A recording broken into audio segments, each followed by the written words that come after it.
अरे मैडम सुनो। जी बताइए। मैं ना यहाँ ठोकर खा के गिर गया था, क्या आप मेरी कुछ मदद कर दोगे? हट यहाँ से। अरे मैडम ये क्या कर रहे हो आप? अबे गधे, मैं तुझे उठाने की जगह पैसे ही ना उठाऊं? फायदा देखूंगी ना मैं अपना। मैडम मुझे उठाने के बजाय आप क्या कर रहे हो? अगर आप मेरी मदद करोगे ना तो मैं आपको इससे ज्यादा पैसे दे दूंगा। तुझे क्या मेरे माथे पे पागल लिखा हुआ दिख रहा है? अबे गधे, ये पैसे तुझसे बहुत ज्यादा बढ़कर हैं, समझा? और वैसे भी मैं जॉब इंटरव्यू देने जा रही थी ये पैसे कमाने के लिए, जो कि जरूरत पड़ने पे मुझे पहले ही मिल गए। हे ऊपर वाले, तेरा लाख लाख शुक्र है। अब तू हट यहाँ से, किसी और से मदद मांग ले। अरे मैडम सुनो, मेरी बात तो सुनो मैडम।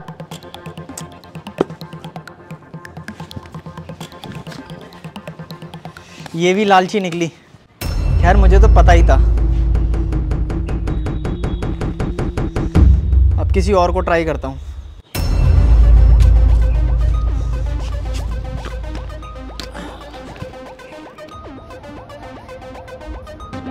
अरे भैया सुनो। हाँ बताइए। मैं ना यहाँ गलती से गिर गया हूँ, क्या आप मेरी कुछ मदद करोगे? मदद मदद करूँगा ना, अपनी, तेरी नहीं अपनी। अरे भैया ये क्या कर रहे हो आप? अब मैंने आपको मेरी मदद करने के लिए कहा है, मुझे उठा दो ना। पहले मेरी मदद तो हो जाए। अरे भैया आपको ये पैसे लेने हैं तो आप ले जाओ, और पैसे चाहिए मैं वो भी दे दूंगा, बस आप मुझे उठा दो एक बार। मैं तुझे उठाऊंगा, तू पुलिस को कॉल करेगा, पुलिस आएगी, मेरे को पकड़ाएगा। अरे नहीं भैया, मैं किसी पुलिस को फोन नहीं करूंगा, अब बस मेरे को उठा दो एक बार। नहीं मैं नहीं उठा सकता, और तू किसी और से मदद मांग ले। मैं निकला, मेरे को पैसे मिल गए, मैं निकला। अरे मैं बोल रहा हूँ नहीं करूंगा। इंसानियत की तो जमाना बचा ही नहीं है, ये भी लालची निकला। अब किसी और को याद मानना पड़ेगा।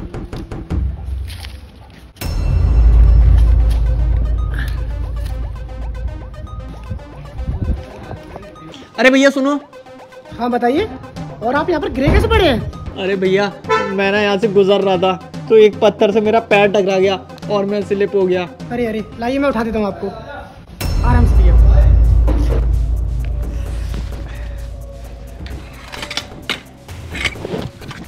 आराम से।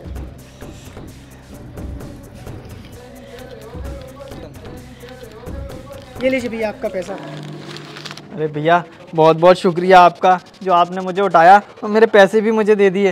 अरे कोई बात नहीं भैया, मैंने जो भी किया वो एक इंसानियत के नाते किया, ये तो मेरा फर्ज था। आपको देख के तो ऐसा लगता है कि दुनिया में अभी भी इंसानियत जिंदा है। अगर आप जैसे लोग हो ना तो जीना बहुत आसान है। कोई नहीं भैया, आप परेशान होइए। वैसे आप जा कहाँ रहे थे? मैं ना यही पास में ही जा रहा था, और फिर मेरा पत्थर से पैर टकरा गया और मैं गिर गया। मैं काफ़ी टाइम से यहाँ पे गिरा हुआ था, उठने की कोशिश कर रहा था। काफ़ी लोग यहाँ से गुजर के जा रहे थे, मुझे देख रहे थे, लेकिन किसी ने भी मेरी मदद नहीं करी आपके सिवा। वैसे भी ये रोड तो कितना चलता हुआ है, यहाँ से काफ़ी लोग निकलते हैं, किसी ने भी आपकी मदद नहीं की? जी भाई, किसी ने भी मेरी कोई मदद नहीं करी, सिर्फ आप ही मेरे पास आए और आपने ही इंसानियत के नाते मुझे उठाया। मैं ना भगवान से दुआ करूँगा कि आप आगे जिस भी काम से जा रहे हो वो आपका सफल हो। धन्यवाद भैया, बहुत बहुत शुक्रिया आपका, आप मेरे लिए इतनी बड़ी दुआ कर रहे हैं। और भैया आपने जो मेरी हेल्प करी ना, उसके लिए मैं ये पैसे आपको देना चाहता हूँ। अरे नहीं नहीं भैया, ये आपकी मेहनत की कमाई है, मैं कैसे रख सकता हूँ इसको? ये मेरी मेहनत की कमाई ज़रूर है, लेकिन अभी मैं जो ज़मीन पर पड़ा था, अगर मुझे कोई उठाता नहीं तो ये पैसे मेरे किसी काम के नहीं थे। इसलिए मेरी तरफ से एक छोटा सा तोहफा मान के इसे आप रख लीजिए। अरे नहीं भैया, ऐसा मत कीजिए, जो आपने बोल दिया मुझे, मेरे लिए वही काफ़ी है। आपका ये पैसा है, आप अपने पास रखिए, आपके किसी काम आएगा। आप सच में बहुत ईमानदार इंसान हैं, आपको देख के मेरा दिल बहुत खुश हुआ। अच्छा वैसे मैं आपको छोड़ देता हूँ, कहाँ पर जा रहे हैं आप? मैं थोड़ा आगे तक ही जा रहा हूँ, ऑफिस तक। चलिए मैं आपको छोड़ देता हूँ। जी बिल्कुल, आराम से।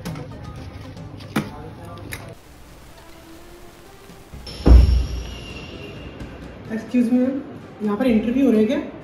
हाँ हो रहे हैं। जी मैं इंटरव्यू देने के लिए आया था। हाँ तो देना, बैठ जाए तो। देखो तो भाई साहब चप्पल में इंटरव्यू देने आए हैं। अरे मैडम, मैं रास्ते में आ रहा था तो मेरा पैर ना कीचड़ में चला गया था, तो मेरे जूते खराब हो गए, इसलिए मैं चप्पल पहन के आया। तो क्या तेरे पास इतने पैसे भी नहीं थे कि तू दूसरे जूते खरीद लेता? शर्म नहीं आई ये चप्पल पहन के आते हुए? तुझ जैसे गरीब हो तो मैं अच्छी तरीके से जानती हूँ। जूते तो दूर, इसके पास चप्पल खरीदने के भी पैसे नहीं होंगे। ये चप्पल ना तूने किसी मंदिर से चोरी की होंगी पक्का, चप्पल चोर कहीं का। अरे मैडम, आप ऐसे कैसे बात कर रही हो? और आप यहाँ इंटरव्यू देने आई हो तो मैं भी तो आया हूँ। यहाँ इंटरव्यू में जो चप्पल पहनकर आया है उससे तेरा माइंड सेंस पता चलता है, गवार कहीं का। अरे भैया आप ही समझाना मैडम को, ये तो आपके साथ ही आई है, कितनी देर से उल्टा सीधा सुनाई जा रही है मुझको। मुझे तो लगता है ये पढ़ी लिखी नहीं है, कम से कम आप तो पढ़े लिखे हैं। वो कौन होता है मुझे सुनाने वाला? और तू मेरी उससे बार बार शिकायत क्यों कर रहा है? यहाँ बाप बैठा है क्या मेरा? वो तू ना यहाँ पे चपरासी है एक, समझा? बिल्कुल हमारे बगल में बैठने की भी औकात नहीं है तेरी, चप्पल चोर कहीं का। इसको सिक्योरिटी बुला के अभी बाहर निकलवाओ। हाँ हाँ तुम बिल्कुल सही बोल रही हो, इसको सिक्योरिटी कह के बाहर निकलवाते हैं। ए गाइस, आप लोगों का इंटरव्यू 5 मिनट में स्टार्ट होने वाला है, आप लोग जल्दी से रेडी हो जाओ।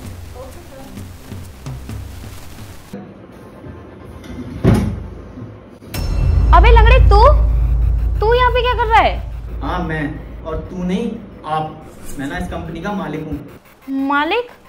पर तुम तो वहाँ पड़े हुए थे रोड पे। आप पड़ा हुआ था, वो ना मेरा एक नाटक था। तुम लोग क्या समझ रहे हो, तुम्हारा इंटरव्यू अब स्टार्ट हो रहा है? इंटरव्यू तो तुम लोग दे आए, वो ना मेरा एक तरीका था लोगों की पहचान करने का। मैं इंटरव्यू इसी तरीके से लेता हूँ और तुम उसमें पूरी तरीके से फेल हो गए हो। आई बात समझ में? अरे शर्म आनी चाहिए तुम्हें अपने ऊपर, एक लड़की होके इतना लालच पैसों का। यार पैसे थे उठा लिए थे, उसके बाद भी मैं तुमसे मदद मांग रहा था। और तुम क्या कह रहे थे तुम कि मैं पुलिस को बुलाऊंगा? पुलिस को तो मैं अब भी बुला सकता हूँ तुम्हारी इस हरकत के लिए। क्या अपने आप को बचा पाओगे तुम इन नोट के वजह से? और हाँ, थोड़े से पैसों के चक्कर में तुमने अपनी नौकरी से तो हाथ धोया ही धोया, और साथ में ये पैसे भी तुम्हारे नहीं रहे। सर सिर्फ ईमानदारी, हमारी क्वालिफिकेशंस देखिए सर आप एक बार। क्वालिफिकेशन? अरे किस काम की ऐसी क्वालिफिकेशन? चंद कागज के टुकड़ों को लेकर तुम क्वालिफिकेशन कहते हो? क्वालिफिकेशन तो वो होती है जो इंसान के चरित्र में दिखाई देती है, और तुम लोगों का चरित्र बिल्कुल बेकार है। जिस काम में ईमानदारी नहीं वो काम कभी सक्सेस नहीं हो सकता। मुझे मेरी कंपनी के लिए ईमानदार लोगों की जरूरत है, ना कि तुम जैसे बेईमानों की। फिर सर जब हम इंटरव्यू में फेल हो गए हैं तो फिर पास कौन हुआ है? आपके बगल में बैठा हुआ ये इंसान, मिस्टर लक्ष्मण। मैं बहुत देर से सुन रहा था, आप बड़ा मजाक उड़ा रहे थे इनका कि चप्पल पहन के आया है, गरीब सा लग रहा है, चोर है, और न जाने क्या क्या बोल रहे थे। और मिस्टर अमन एंड कशिश, आप लोगों ने जो भी पैसा वहां से उठाया था जाते वक्त सिक्योरिटी में जमा करके जाना, और आज के बाद इस कंपनी में आप कभी इंटरव्यू नहीं दे सकते। गो। Sir please sir. सुनाई नहीं दिया आपको एक बार? क्विट।